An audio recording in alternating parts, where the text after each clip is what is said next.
अबुल पाकिर जैनुल आबदीन अब्दुल कलाम। नाम सुना सुना सा लग रहा है ना। ये नाम एक प्रख्यात भारतीय वैज्ञानिक, भारत के 11वें राष्ट्रपति और एक ऐसे इंसान का है जिन्होंने इस देश को शिक्षा का महत्व समझाया और समझाते समझाते ही चल बसे। He is none other than the Missile Man of India, हमारे भारतीय रत्न। 1992 से लेकर दिसंबर 1999 तक डॉक्टर कलाम प्रधानमंत्री के वैज्ञानिक सलाहकार और रक्षा अनुसंधान और विकास संगठन that is again DRDO के सचिव थे। इंडिया ने अपना सेकेंड न्यूक्लियर टेस्ट इसी दौरान किया था। उन्होंने इसमें एक इम्पोर्टेंट रोल निभाया था। आर चिदम्बरम के साथ कलाम साहब इस परियोजना के समन्वयक थे।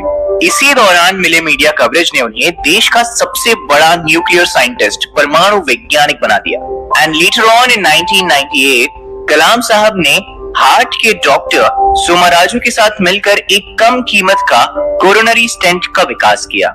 इसे कलाम राजू स्टेंट का नाम दिया गया है।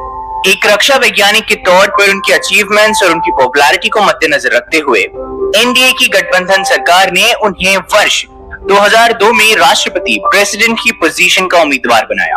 उन्होंने अपने कॉम्पिटिटर लक्ष्मी सहगल को भारी अंतर से पराजित किया और 25 जुलाई 2002 को भारत के 11वें राष्ट्रपति 11th प्रेसिडेंट के रूप में शपथ ली। डॉक्टर कलाम देश के ऐसे तीसरे राष्ट्रपति थे जिन्हें राष्ट्रपति बनने से पहले ही भारत रत्न के सम्मान से नवाजा जा चुका था। इससे पहले डॉक्टर राधाकृष्णन और डॉक्टर जाकिर हुसैन ऐसे दो राष्ट्रपति रहे हैं जिन्हें राष्ट्रपति बनने से पहले सम्मान से नवाजा जा चुका है। उनके कार्यकाल के दौरान उन्हें जनता का राष्ट्रपति कहा गया, पीपुल्स प्रेसिडेंट। अपने टेन्योर की समाप्ति पर उन्होंने दूसरे कार्यकाल की भी इच्छा जताई, पर राजनीतिक पार्टियों में एक राय की कमी होने के कारण उन्हें इस विचार का त्याग करना पड़ा। 12वीं राष्ट्रपति प्रतिभा पाटिल के कार्यकाल उनके टेन्योर की समाप्ति के समय एक बार दोबारा फिर उनका नाम आया अगले संभावित राष्ट्रपति के रूप में, लेकिन चर्चा ही रह गई और आम सहमति नहीं होने के कारण उन्होंने अपनी उम्मीदवारी का विचार त्याग दिया। राष्ट्रपति पद से निकलने के बाद कलाम साहब ने पढ़ाई लिखाई, मेंटोरशिप और रिसर्च जैसे कार्यों में अपने आप को बिजी रखा और भारतीय प्रबंधन संस्थान, शिलोंग, अहमदाबाद और इंदौर जैसे संस्थानों में विजिटिंग प्रोफेसर के तौर पर जुड़े रहे। इसके अलावा भी वो भारतीय विज्ञान संस्थान बैंगलोर के fellow, Indian institute of space science and technology Thiruvananthapuram के चांसलर, अन्ना यूनिवर्सिटी चेन्नई में एरोस्पेस इंजीनियरिंग के प्रोफेसर के तौर पर भी रहे।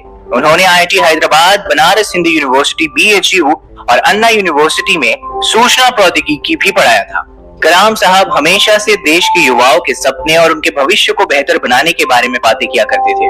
इसी को मद्देनजर रखते हुए उन्होंने देश के युवाओं के लिए व्हाट कैन आई गिव इस पहल की शुरुआत भी की, जिसका उद्देश्य करप्शन को हटाना था। देश के यूथ में उनकी पॉपुलैरिटी को देखते हुए उन्हें 2 बार 2003 में और 2004 में MTV youth icon of the year award के लिए मनोनीत भी किया गया था।